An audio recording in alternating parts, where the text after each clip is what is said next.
campaigns and talks very specifically about, hello, you know.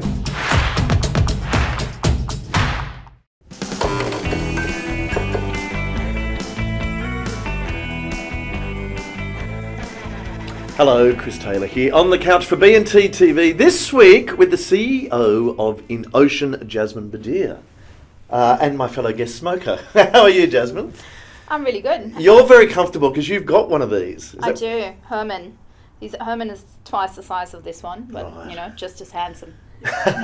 Now, we're very lucky to have you fresh from, you've just launched a very important campaign for the industry to address toxicity and trolling in the comments and trade journals. Tell us about Love Our Work. Love Our Work is not just done by myself. There's actually multiple people, the agencies now behind it, and we're encouraging pretty much everyone to come on board. Love Our Work is, I would say, it's not a campaign. It's a platform. So Jeremy Wilmot at Paper Moose, myself, Wes Hawes, who's our ECD, and a couple of others are working on this. We released the results of a research study that we did in the industry, so in mainly creative and creative craft survey on the impact of giving negative feedback in the industry. And so we've got the results. And when you say negative feedback, do you mean conversational negative feedback, or is it specifically looking at the comments underneath articles in the trade journal? We were looking at feedback in general, because we're in an industry that is also sometimes fragile because of the creativity and the ideas that we're putting out there into the world. Very fragile egos. I think we all are, right? Like, we put so much work into our craft because we're a $53 billion industry. And then we were looking at how does that pretty much just come across in trade press? How do people engage with trade press, and how do we actually have discourse in the industry? So we wanted to actually understand that a little bit more, because we've all been at the receiving end of very sort of hateful feedback on trade publications before, anonymous comments, and sometimes you just got to get some data around it and pretty much hear what the industry's got to say. And the results are very, very clear. What are the results? What did you learn? So we've got snapshot data available now. The full study will be released in January. So the majority of people just want this to stop. The majority of people also think that the comments are really, really bad for the retention of talent and for our mental health, and also for the perception of who we are as an industry. So that was sort of sad to see, but also kind of somewhat great to see that we're not the only ones that feel this way. So this is like an industry-wide sentiment, which is good, because then together as an industry we can come together and do something about it. Is it sort of important for there to be a line, because no industry should be immune from constructive criticism. Like, no one does perfect work all the time, and it should just be getting compliments and 100%. Praise. So what is the line between useful, constructive, negative feedback and quite toxic feedback? So the results have shown that everyone wants discourse, and we want discourse. But what we don't want is, I would say, slander or people saying horrible things about individuals. So I think constructive feedback is feedback that you would put your name to, where you can actually bring us as an industry forward. I don't think anyone rolls out of bed in the morning and say, today I want to do a really terrible campaign for my client. No one tries to do bad work, but we all we all get bad reviews. Discourse in this industry needs to be about the craft, the product, what it contributes to our clients' businesses, really, and not about whether something was a terrible idea, or whether the person behind it should get fired or never have a job again, because that's the level of discourse that we're having at the moment. And I mean, personally, I don't think it's right, but the industry thinks the same. How do you feel about a show like Gruen, which reviews campaigns and talks very specifically about hello? I'll ask that again. How do you feel about a show like Gruen, where they give a lot of constructive criticism and feedback, often negative feedback about ad campaigns? Is that okay? Sure. I mean, we've all seen campaigns that we don't like, and obviously that's a TV show made to entertain, but also sort of educate the general public on what we do and how that works. I think that adds value. So I think you always need to look through the lens of, does it bring us forward as an industry and does it add value to the conversation? Because, everyone can have an opinion. That's fine. But how you articulate it and how we go about it as an industry to make our clients look good, ourselves also look smart as an industry, and not just constantly reduce ourselves to some sort of, like toxic playground is where it's at, I think. It seems it is sort of the main problem is that these websites have a forum for comments that aren't moderated. Like, because if you work for the Herald or news.com.au, they have moderators, so you can't, slanderers can't get through. Correct. Do they just need to hire someone to moderate these comments? Oh yeah, I'm sure they could do that. I think it has to do with the willingness to do that, and I think for now that it may have been a business model to, we know that the algorithms feed on negativity and it's clickbait, and I think we just need to take that motivator away, right? We just need better editorial and better discourse. So I'm hoping that with Love Our Work, we can create a platform where we can all talk, get together and maybe just talk about work and have a better discourse, and actually just be proud of each other in the industry, right? Of everyone in it, the publishers, the producers, the production companies, and all the agencies. The dogs. All of them. Let's talk about cupcakes, because you came up with the Fuck the Cupcakes campaign sort of in the wake of International Women's Day. What inspired that idea and what was it about? It's not a campaign. That's also not. It's kind of become a sort of not-for-profit operation. Although it's like a movement now.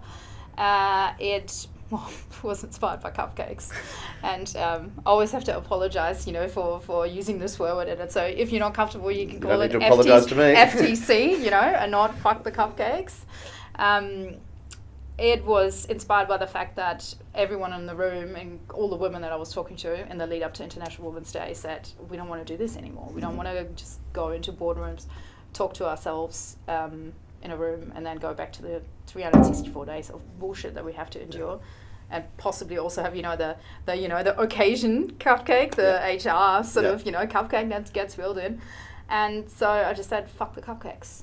And then I was quite conscious about the fact that there's a swear word in it, but everyone was like, that's a great name. Let's just roll with it. It's just totally appropriate. Comes from a place of anger. I know. Yeah. That's how it started. It actually started from a place of anger and activism, and then it turned into something creative because, that's the only language I know, creativity. So we started making things, a little bit of merch, and then, as you do, you're like, oh yeah, we're angry, let's get some merch. And then we started making campaigns. So that was a lot of fun, and it's now getting to its next iteration, keynotes to men, keynotes in general, about the topic of gender inequality. And there's some big work planned at the moment for, International Women's Day is upon us again. No cupcakes. I know, cupcakes are fine. I love eating. Cupcakes are totally fine. Just not maybe in a boardroom scenario for the one day. To my outside eyes, I think I still see advertising as a fairly blokey industry, but that's getting better. How would you rate gender equity in the industry? God, it's complicated. It's not, there's no, as I always say, you can't just say, it is or it isn't. I think in many ways, if I reflect back on the last 16 years that I've been here in this country, it's definitely gotten better, but there is pockets where it seems to be much harder. Creative department's a huge issue. Creative departments very male. Departments are very, very male. Why is that?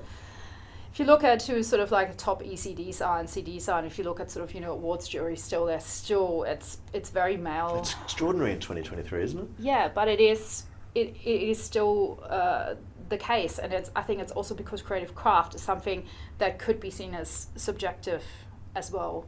But it's a very hard job that is very labor intensive from an hours perspective, from an engagement perspective, like going to shoots, etc. So it's not we haven't structured it necessarily in a way for women. And then there's bias. There has been bias for a long time, but it's still for some reason that persists in creative. That could be easily mitigated with, like job sharing, part-time creatives, making sure that women can return back from sort of maternity leave, etc., or having also great paternity leave policies also. But that's sort of like still an area where we don't make that much advancement, and that's the kitchen of the industry. That's when we create the messaging, which is a problem, because then we start, we're just creating the same messages for the same people. Yeah. And what about the work itself? I went to see an old 70s film at a cinema the other day, and they did this nice thing before the feature. They showed ads from the 70s as well, so it really felt like, and boy, it was a wake-up call to that decade of sexism, like the Special K ads with all of that, and you kind of felt a bit smug going, oh thank God we don't make those ads anymore. But how far have we come though? When you look at ads today, are there still traces of sexism that you feel shouldn't be there?